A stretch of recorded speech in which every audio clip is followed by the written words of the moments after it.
So there was this sage called with the name Dhruvasamuni. Have you heard about it? Yes. So he visited Yudhishthira Maharaj and Draupadi along with his 10,000 disciples. Actually, Duryodhana had sent him. Duryodhana knew that, he's a very angry man and currently Pandavas are in exile. If I send Dhruvasamuni to Yudhishthira's house, they won't be able to serve him nicely and then they'll get a curse from Dhruvasamuni. So that was Duryodhana's plan, envious plan. He sent Dhruvasamuni to Yudhishthira's house. Right. So when he reached along with his disciples, they had finished their lunch or dinner, whatever they were having. And Draupadi had one pot called as Akshay Patra. Okay.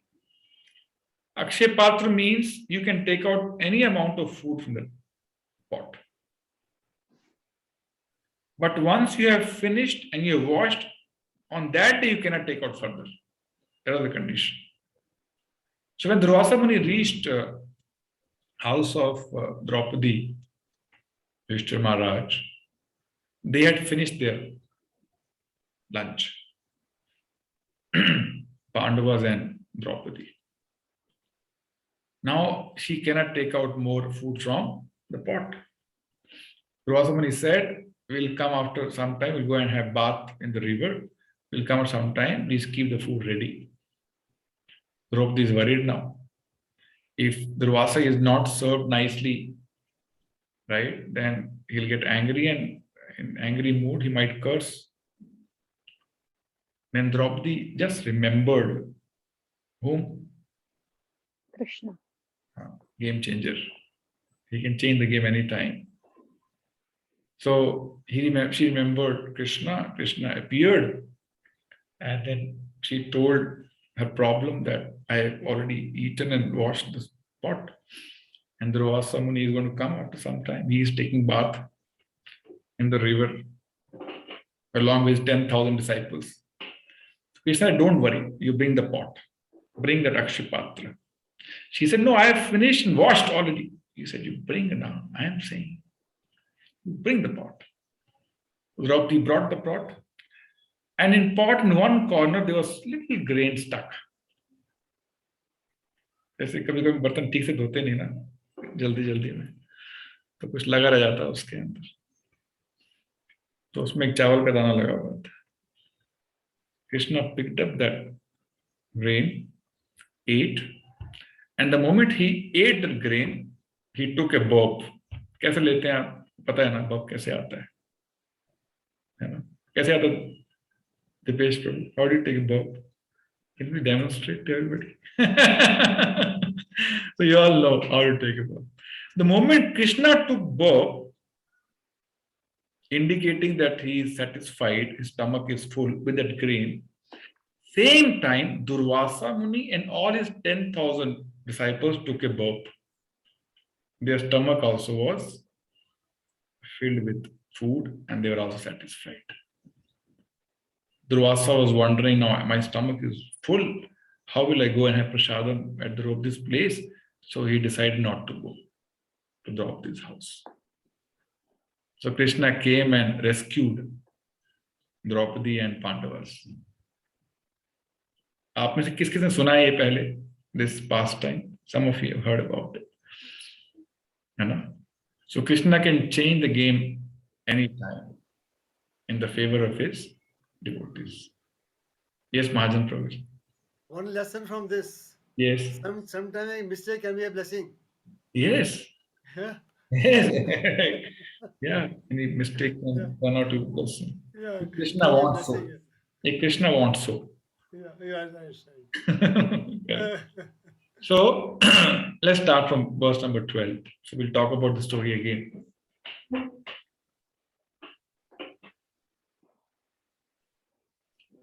Everybody have copy of Bhagavad-Gita? Okay. Tasya sanjanayam harsham Kuru Vruddha Pitamaha Simhanadam Vinodyoche Sankham Dadmo Pratapavan. I straight away read the translation. Then Bhishma, the great valiant grandsire of Kuru dynasty, the grandfather of the fighters, blew his conch shell very loudly, making a sound like the roar of a lion, giving Duryodhana joy. I repeat. Then Bhishma, the great valiant grandsire of Kuru dynasty, the grandfather of the fighters, blew his conch shell very loudly, making a sound like the roar of a lion, giving Duryodhana joy. Purport. The grandson of Kuru dynasty could understand the inner meaning of the heart of grandson Duryodhana, and out of his natural compassion for him, he tried to cheer him by blowing his conch shell very loudly. Befitting his position as a lion, indirectly by the symbolism of conch shell, he informed his depressed grandson Duryodhana that he had no chance of victory in the battle, because the Supreme Lord Krishna was on the other side. But still, it was his duty to conduct the fight, and no pains would be spared in that connection. So, we saw in the last few verses, Duryodhana observed the armies of both Pandavas and Kauravas. And he declared that our strength is immeasurable, is much, much higher than the strength of Kauravas, and our victory is certain. Hamari jeet nishchit. That was his conclusion after doing SWOT analysis of both Kauravas and Pandavas. You see, Bhishma did not respond to Duryodhana at all. He straight away blew his conch shell.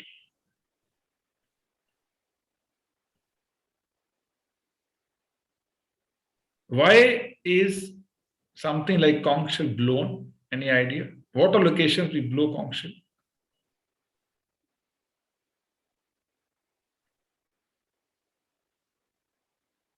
Anyone? Yes. Some auspicious occasion, mostly conch shell is blown. Auspicious occasion, okay. Maybe the starting of the war, this is. Starting of the war, which is an auspicious occasion. Because this is Dharma Yudh.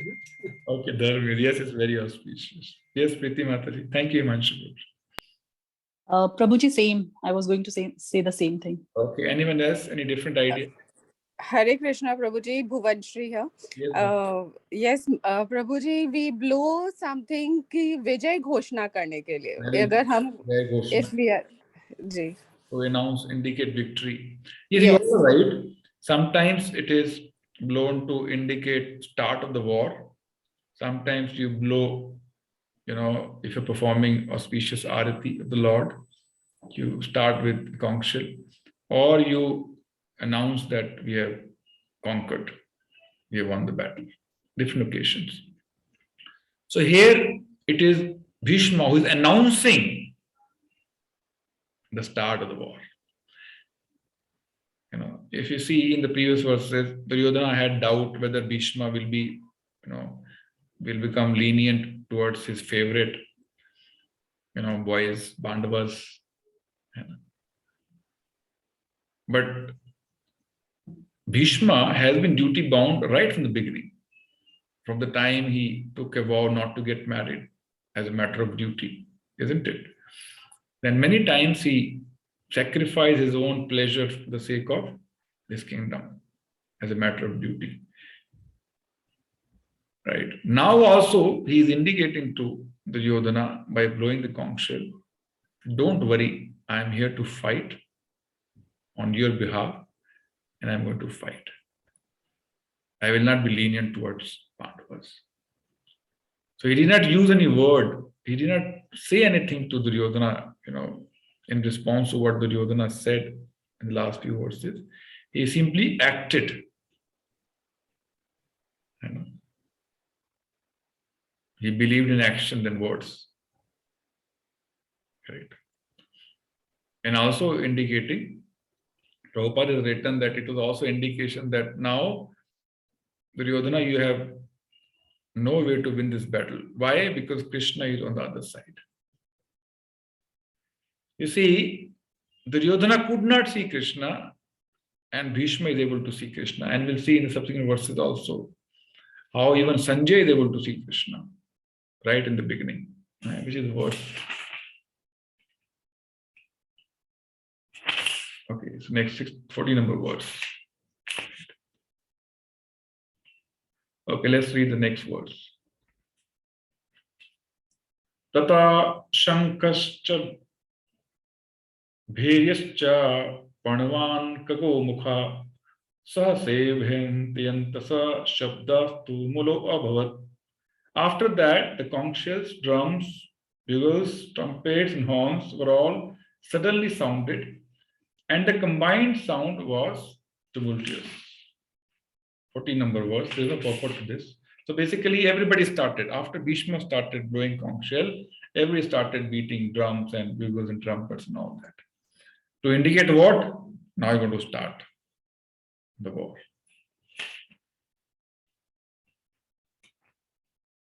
Who is saying this?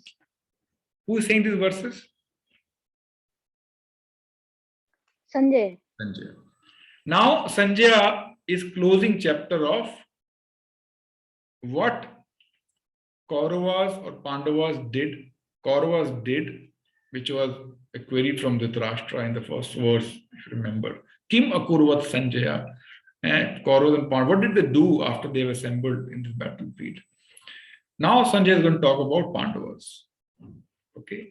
And the very first he takes, the very first name he takes is what? Tata Sveter Hair Yukte Mahati Sayandane Stito Madhava Pandashveva Divyo Shanke Padantu. On the other side, both Lord Krishna and Arjuna, stationed on a great chariot drawn by white horses, sounded their transcendental conch shells. So this is the difference between a devotee and non-devotee. Duryodhana could not see Krishna, and Sanjay is starting description of Pandavas with the name of Madhava. Who is Madhava? Krishna himself. Right? So Sanjaya, Bhishma, Pandavas, they are able to realize the presence of Krishna as Supreme Personality of Godhead, but Duryodhana failed to even recognize Krishna's presence in the battlefield. And again, proving the same point. What? Krishna reveals only to certain set of people, not to everybody. Even if he is physically present in front of everybody, everybody cannot realize his presence. Okay? Like Sanjay could see who Krishna is, Bhishma could see who Krishna is, but Duryodhana could not. In contrast with the conch shell blown by Bhishma Deva, the conch shells in the hands of Krishna and Arjuna are described as transcendental. The sounding of the transcendental conch shells indicated that there was no hope of victory for the other side because Krishna was on the side of Pandavas. Jayastu Pandu Putranam Yesham Pakshe Janardana. Victory is always with persons like the sons of Pandu because Lord Krishna is associated with them. And whenever and wherever the Lord is present, the goddess of fortune is also there because the goddess of fortune never lives alone without her husband. Therefore, victory and fortune were awaiting Arjuna as indicated by the transcendental sound produced by conch shell of Vishnu. Or Lord Krishna, besides that, the chariot on which both the friends were seated had been donated by Agni to Arjuna, or fire god. And this indicated that the chariot was capable of conquering all sides wherever it was drawn over the three boards. So now, indications which I was talking about, indicating victory of Pandavas, is the very first term, Madhava. What is the meaning of Madhava? Madhava means husband of goddess of fortune, or husband of Lakshmi. Correct? You all know Narayan, Lakshmi. Narayan is Supreme Lord, Lakshmi is his consort or wife. Lakshmi is also goddess of fortune. So wherever there is Narayan, Lakshmi or goddess of fortune is bound to be present.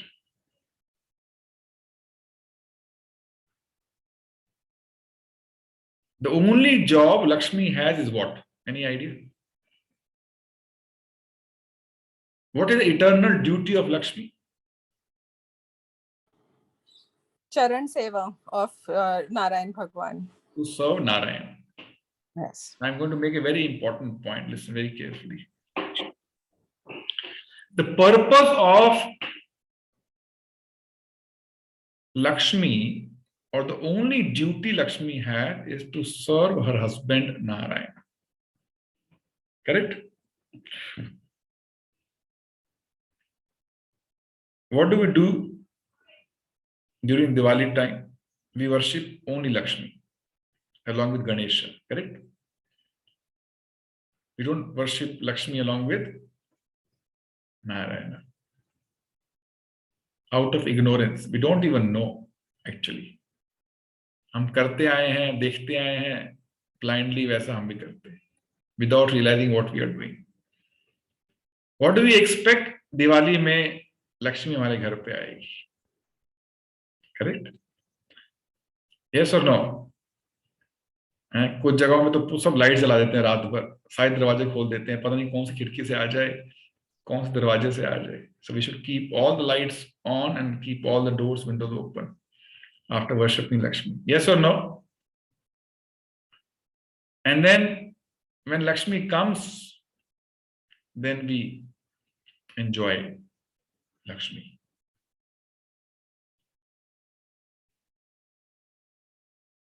Yes. First we separate Lakshmi from Narayana. And then we enjoy. Whose mindset is this? Any idea? To separate Lakshmi from Narayana and enjoy. Whose mindset is this? Ravan. Ravan. Very good. So what was Ravan? Ravan did what? He separated Sita from Ram and he tried to enjoy Sita. Yes or no? So materialism means what? It is Ravana's pravati. It is demonic mentality. They don't understand who Lakshmi is. Making sense or no? Ravana tried to separate Lakshmi and Narayana, and Hanuman tried to bring them together. That is devotee's mentality. You will not see a devotee worshipping Narayan alone or worshipping Lakshmi alone. Always they are worshipped together, not alone. And Lakshmi, even in our language also, we don't say paisa, dhan. We always say Lakshmi. Mujhe aapki kitni Lakshmi deni hai. We are very respectful. In devotional, culture, we don't say kitna paisa dena hai. आपको कितना पैसा देना है, मुझे कितना, इससे कितनी लक्ष्मी देनी है ना? Very respectfully, because Lakshmi is recognized here as goddess of fortune. So wherever there is Krishna, there is Lakshmi, without fail. Now I'll request one of you, maybe Shweta Kothari Mataji, open your Bhagavad-Gita, go to the very last verse of Bhagavad-Gita. एकदम last में जाइए, उसको पढ़िए. 18 chapter, last verse.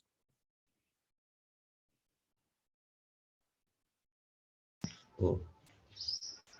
78 number. Yes. Prabhuji, अच्छा. Yatra Yogeshwarah Krishna Yatra Partho Dhanudhar Tatra Shri Vijayo Bhuti Dhruva Niti नीति मतिर mama. इसका translation पढ़िए. Wherever there is Krishna, the master of all mystics. And wherever there is Arjuna, the supreme archer, there will also certainly be opulence, victory, extraordinary power, and morality. That is my opinion. Correct? So this is the conclusion of Bhagavad Gita, the very last verse of Bhagavad Gita. There are 700 verses. This is the last we say, Yogeshwaro Krishna. Wherever there is Krishna, wherever there is devotee like Arjuna, there is bound to be opulence, there is bound to be, what else? Victory, Victory. What else? extraordinary power, Extraordinary power. What else? Morality. morality. Correct? So wherever there is Madhava, Lakshmi is bound to be present. Goddess of fortune is bound to be present. That's why Arjuna was very intelligent. He did not choose Krishna's Narayani Sena. He chose Krishna. Materialistic society chooses opulence. And devotees choose Krishna. That is the difference between demoniac or materialism or materialistic mindset and, a devotee's mindset. ठीक है, समझ आ रहा है कि नहीं आप लोग है? Not feeling bad, no? See, we all have gone through this stage of demonstrating demonic mentality because we all try to enjoy Lakshmi in one way or another way. But when we recognize in the position of Lakshmi, in the position of Krishna, gradually the propensity will vanish. So no need to feel bad about it. It's good that we have started the journey. And gradually many things will become very clear and which will have a very positive impact on the way we think, the way we perceive things, the way we behave, the way we react. So it's going to actually transform our disposition in the times to come. So we understood the difference between devotee's mentality and demon or demoniac mentality. Right? And second indication, Prabhupada is writing, the chariot in which both are riding, Krishna and Arjuna, is not an ordinary chariot. It was gifted by Agni Dev himself, which could move in any direction.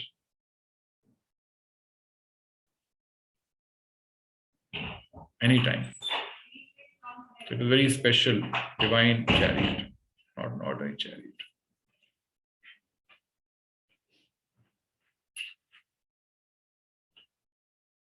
Do you think that chariot had indicators like we have in our car? Right indicator, left indicator. So if Arjuna had to tell Krishna, Krishna, please take this chariot towards left, how will he tell?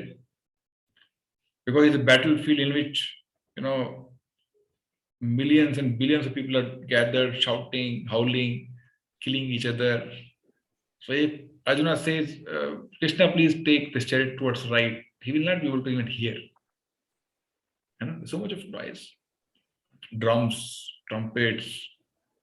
So how will Arjuna indicate?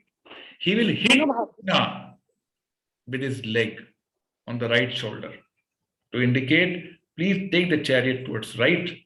He'll hit Krishna towards the left to indicate, please take the chariot towards left. So Krishna has been, being hit left and right throughout the war. So that is the position.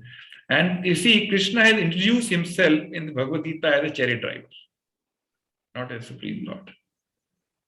In Bhagavatam also, Krishna introduces himself not as Supreme Lord. He introduces himself as a driver. And we all know how do we look at drivers. Isn't it? So what does it mean? Krishna is ready to take any position.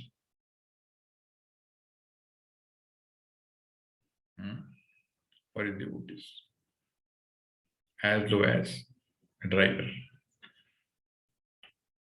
Okay, so Two indications we studied. One, Madhava, wherever Krishna is present, goddess of fortune is also present. And second, this chariot is not ordinary. And third, the conch shell which they are blowing, Arjuna, is also not ordinary. This is transcendental. So, while we read Bhagavad-Gita, I am sure you're going to learn many new words which Prabhupada has used in Bhagavad-Gita, like transcendental. Have you heard about this word earlier? No. Wonderful. So, what is the difference between transcendental and material? We were discussing in the morning class also today. What is transcendental? Anyone? Priti Mataji? परालौकिक Hanji? परालौकिक जो इस लोक से अलग हो और हो। Very good. Anyone else? What is? Pious. Sorry? Pious. No, not pious. Not pious. Okay, anyone else? What is transcendental? What is material? Ramakrishna Prabhu. Any idea? No. Anyone else?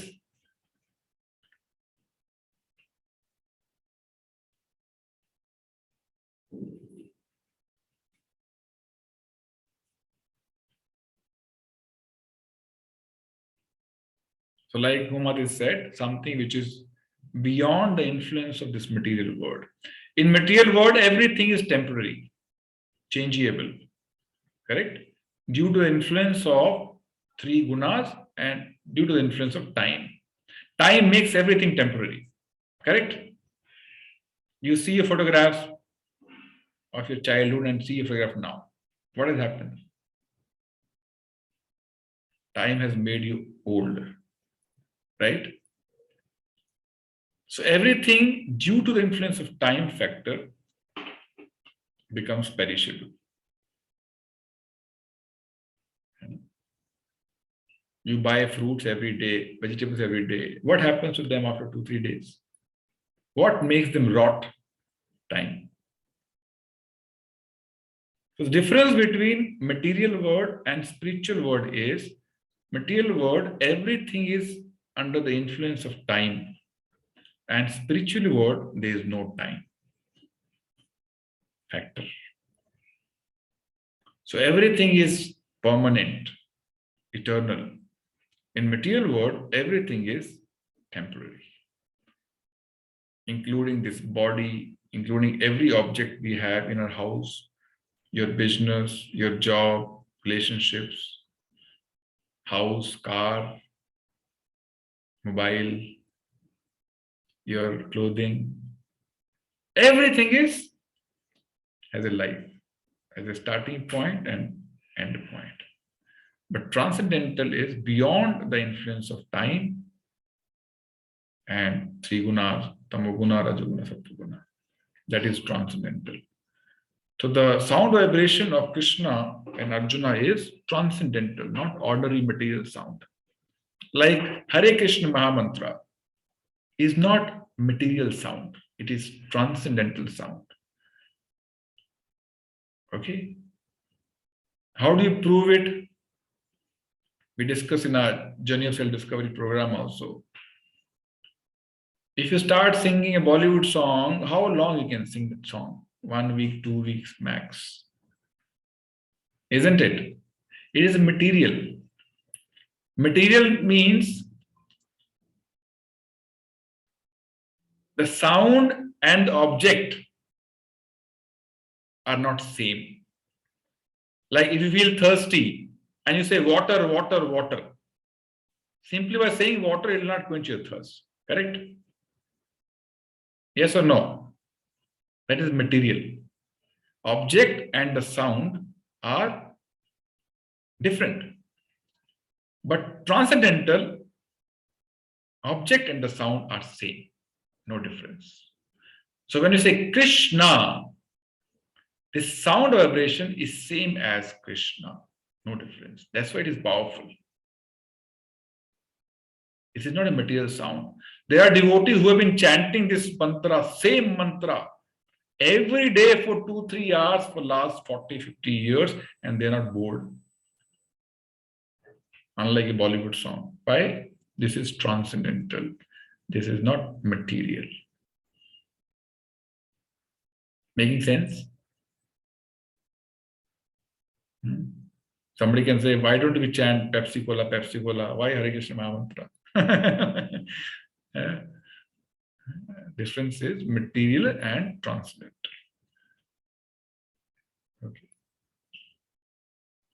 So like Draupadi shouted when she was being disrobed Krishna's name, and Krishna was present immediately to help her. The name was not. So all the offers, prayers we offer to Krishna, they're also transcendental. If offered, with a lot of surrender, then they're transcendental, not material. Okay. So three indications we received in this verse, indicating that who is going to win the battle. Next. Oh, it's 1:55 already. So we'll stop here. I promise we'll close by 2 o'clock sharp. So next 5 minutes we'll have maybe questions you might have, and then close.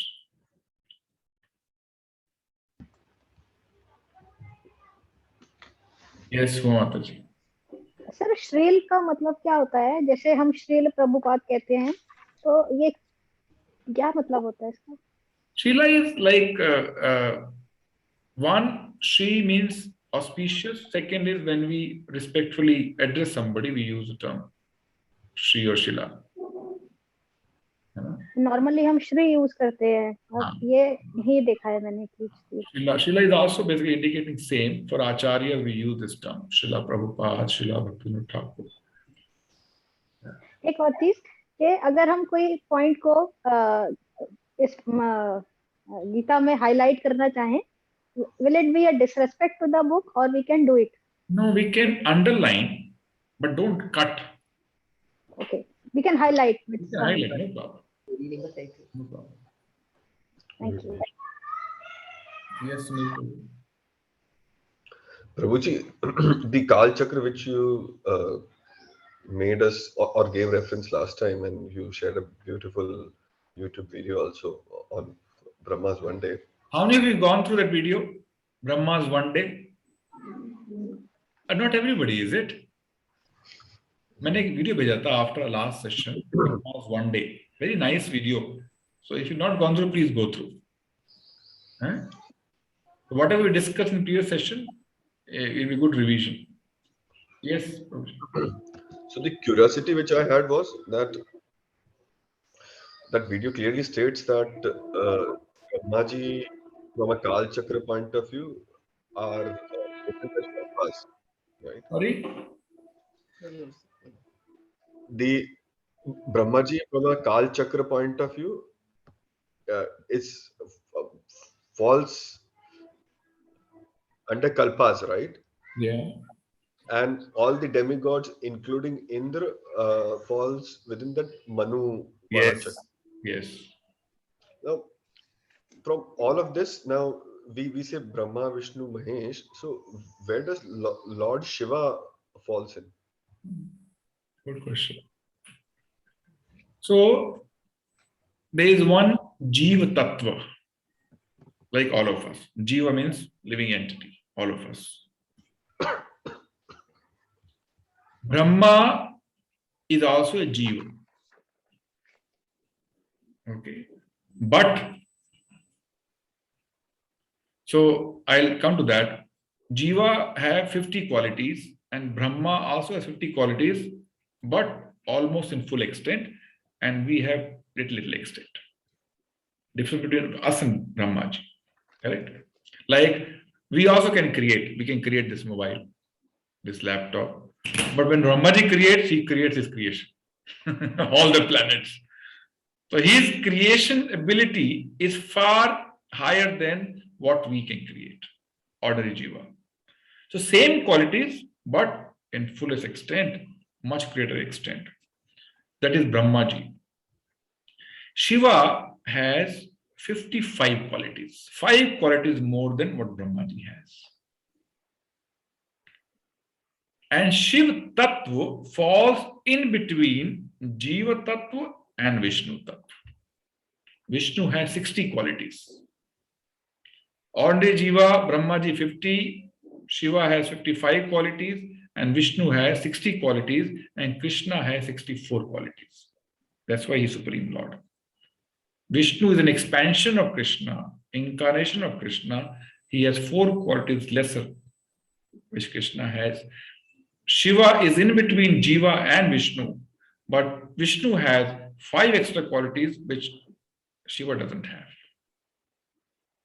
The Shiv Tattva lies in between. He is neither a demigod nor Vishnu, in between. That's why Kailash, where he stays, is also in between material world and Vaikuntha. In between. So Shiva's position is higher than Brahma, but lower than Vishnu. And maybe sometime later I'll explain what are these qualities which Shiva has more than,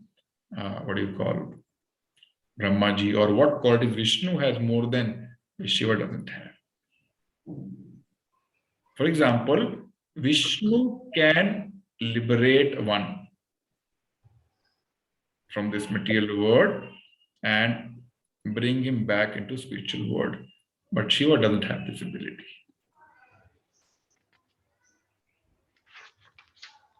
So like this, there are 4 more differences between Vishnu and Lord Shiva. And 4 qualities that Krishna has, they are very sweet qualities, which I'll talk about later, which Vishnu doesn't have. Okay, so there's a hierarchy and everybody has own position. Demigods are much lower than Brahmaji.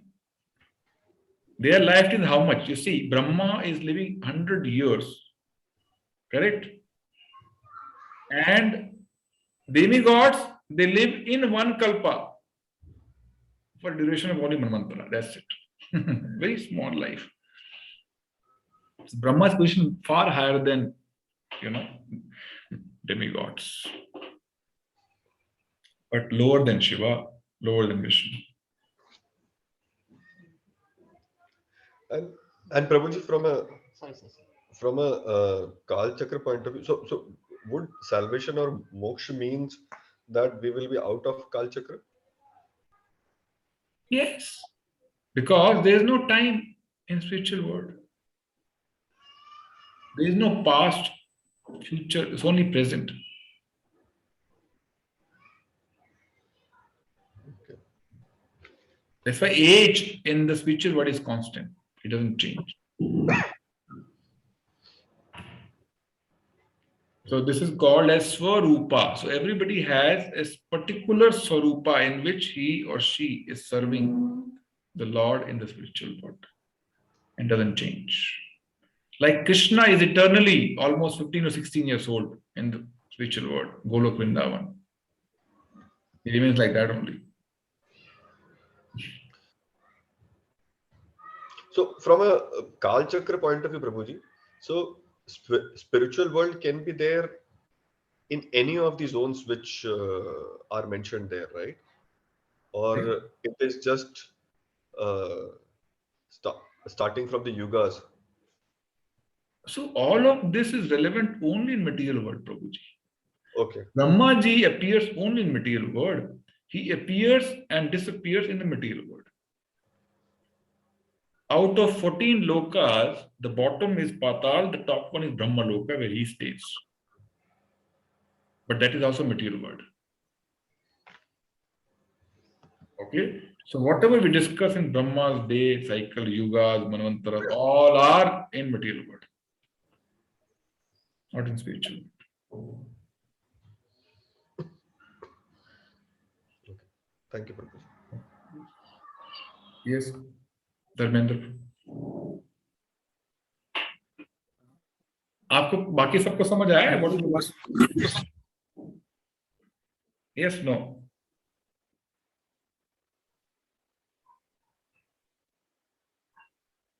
I'll explain once again. That's what I'm asking.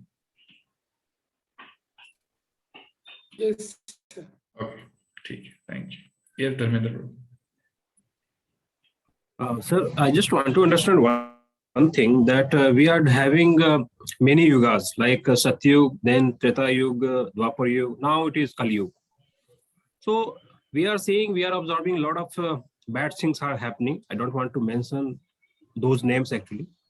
So I just want to understand those bad things which are happening, it is also being happened under the permission or the blessings of Lord Krishna, because we are doing a lot of bad things in today's world actually. So suppose if we are killing someone, so it is also under permission of Lord Krishna. Okay, good question. The question is, we always say, भगवान की इच्छा के बिना घास का तिनका भी नहीं हिलता है. जब उनकी इच्छा के बिना घास का तिनका नहीं हिलता है, if somebody murders somebody, so it means it is the desire of Krishna. That's why he murdered somebody else. Yes and no, both. Krishna, in the form of Paramatma, who is in everybody's heart, he sanctions.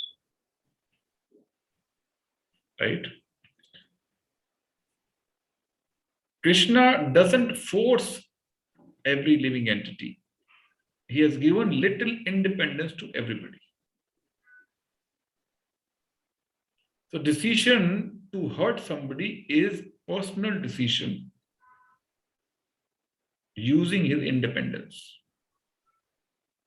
Like जैसे कभी बच्चा जिद करता है माँ बाप से, मुझे ये चाहिए, मुझे ये चाहिए, मुझे ये चाहिए. आप बोलते नहीं यार, it's not good for you. नहीं मुझे चाहिए, अच्छा ठीक है ले. On your own risk you take it. Yes, आपने भी किया होगा बच्चों के साथ कभी ऐसा किया है ना? While you are the controller, but children also have some independence. Yes or no? So even if they take a decision, it is still under your control, and you allow them. Yes or no? Similarly, it is us who use or misuse our independence. Krishna facilitates. In 4th chapter, we'll read basically who are the actual doers, because we are not, gone through 2nd chapter, talk about body and soul. Then many of such queries will be answered. First of all, nobody can kill anyone. Why? Nobody can kill anyone. Why? Because no one can kill the soul. Yes. So where is the question of killing, murdering? It is like hurting somebody's body. It's like damaging somebody's house. Like we stay in a house, somebody came and damaged my house, damaged my window, damaged my door, damaged my glass. So killing, hurting body is like that only. Soul is inside this house, made up of matter, Panchabhuta.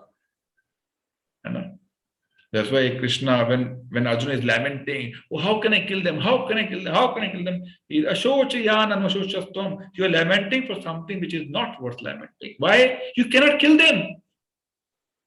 How can you kill them as souls?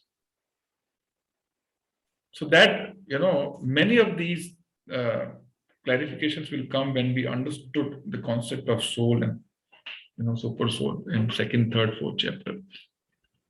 And then who actually does it? We don't do anything. You'll be surprised to know. है ना? आप बोलोगे मैं नहीं करता तो कौन करता है? Who does it if I'm not doing? That I'll reveal later on. 3rd chapter will reveal. So you keep thinking about it. Who is doing it if I'm not doing? We are not doing it. Like a puppet. Puppet doesn't do it. Somebody makes him do it. And who is that somebody? Who is making us dance? It is this Prakriti, material nature. Then why are we responsible if Prakriti is making us do? That's a mystery which will be resolved going forward. Okay. So many of such nice questions will be addressed conclusively when you have understood few concepts in subsequent chapters. As of now, you just try to understand father-son relationship, that father has a control, at the same time son also has some independence. So son can misuse independence sometimes, even while staying under the control of father. Correct? In detail, we'll explain later. Okay? Yes, anyone else?